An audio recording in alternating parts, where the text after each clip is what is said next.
Fala, minha gente, tudo certo? Vamos nessa então falar sobre Grêmio e de novo nós estamos aqui, né? Eu aqui com meu fonezinho para tentar ouvir com vocês uma declaração dita por algum personagem importante do futebol. Nesse caso, Pedro Tonon Jeromel. Um dos maiores, se não maior, aí eu não vou entrar nessa polêmica, tem Ayrton Pavilhão, tem Hugo de Leon e outros tantos, mas zagueiros da história do Grêmio decidiu que vai se aposentar. Eu já fiz aqui no canal um vídeo em que ele conta os reais motivos, as explicações e o que ele vai fazer a partir de agora.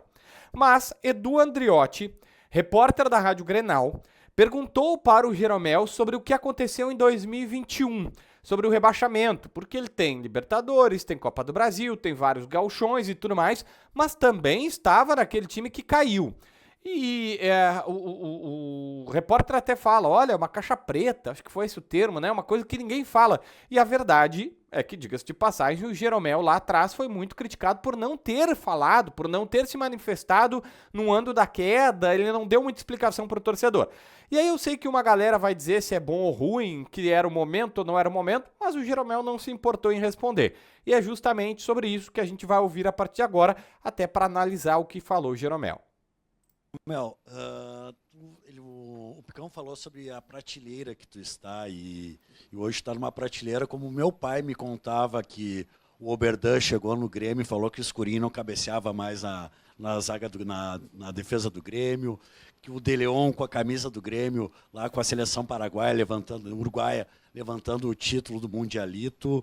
Tá, o repórter começou dando aquela, né? Passou o carinho, fez um carinho no Jeromel, dizendo que ele tá nessa prateleira aí. Tu com aquela tua arrancada lá que tu lembrou no Mineirão, que é a redenção do Grêmio, que eu conto pro meu filho isso, tu tá nesse patamar.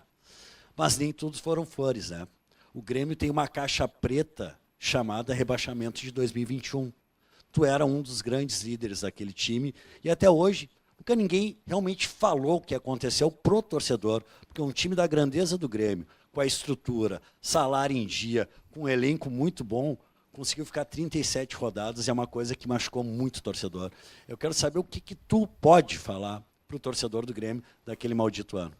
Detalhe que o Jeromel, até no final ele esboça assim um sorriso, né, daqueles não tão bons, assim, meio amarelo. Mas a questão é que o Jeromel, ele não demonstra tá bravo, tá incomodado e tal, ele mantém a postura ali. Vamos ouvir aqui o resto. Eu acho que isso é um exemplo de má administração. Má administração, exemplo de má administração. Já começou na pancada. A gente montou o time com o Renato, onde era um time muito técnico. Você tinha Rafinha, Douglas Costa, Maicon, Diego Souza, sei lá, vários jogadores técnicos. E depois você teve um período de pandemia, a gente jogou em março, se eu não me engano, a final da Copa do Brasil de 2020. Aí foi um ano todo atropelado, aí o Renato saiu do clube, veio o Thiago Nunes, que era um perfil também de jogador, e gostava de jogar. E depois você contratou o Felipão, que eu adoro o Felipão, tenho o maior carinho, o maior respeito por ele, e que é uma característica diferente. E aí você tem um time montado para uma estratégia e contrata um treinador para outra estratégia. E aí você acaba não fazendo nenhuma coisa nem outra.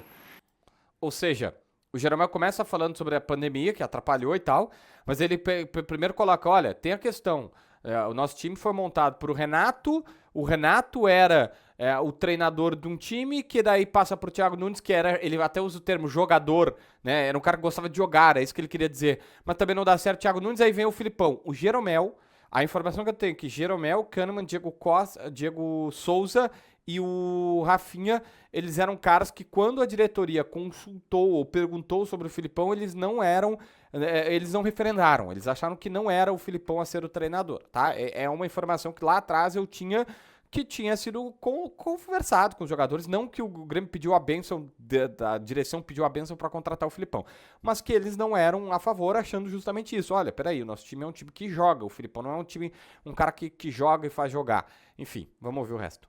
E nesse meio tempo você não teve tempo para treinamento, porque foi um campeonato atropelado, porque não teve folga, não teve férias, começou no meio do ano e foi um ano atípico para todo mundo, acredito, né? Que foi um ano de pandemia.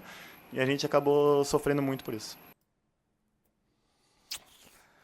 E aí, gente, basicamente é isso que o Jeromel falou. Então, ele tá aí, coloca que não teve tempo para treinar, e aí como não tinha tempo para treinar, porque era tudo, né, muito corrido, a gente lembra que de fato foi isso, ainda era um ano com repercussão da pandemia, do Grêmio acaba caindo. Mas a gente tem uma declaração do Jeromel. Eu te confesso que eu não lembro de outras maiores declarações, talvez entrevista coletiva não. Eu vou tentar aqui puxar pela memória, mas enfim. O repórter fez a pergunta, foi corajoso, né? Claro que ele dá a primeira aquela, e é justo, que ele dá aquela, né? Tu tá entre os grandes da história, mas tem essa situação aqui que pouco é falado, o que tu pode falar? E mesmo que uma galera na rede social, né? Eu vi na live do Grêmio que rodou a entrevista, uma galera dizendo, não é a hora de fazer essa pergunta e tal. O Jeromel não se importou, ele respondeu. Então, se o Jeromel respondeu, tá aqui, tá a resposta. E eu acho que era importante para todo mundo ver qual é o pensamento, qual é a explicação que o Jeromel dá pro torcedor gremista. O que tu achou dessa explicação? Se inscreve no canal, assina a notificação, deixa teu like, comenta aqui embaixo para ver mais vídeos.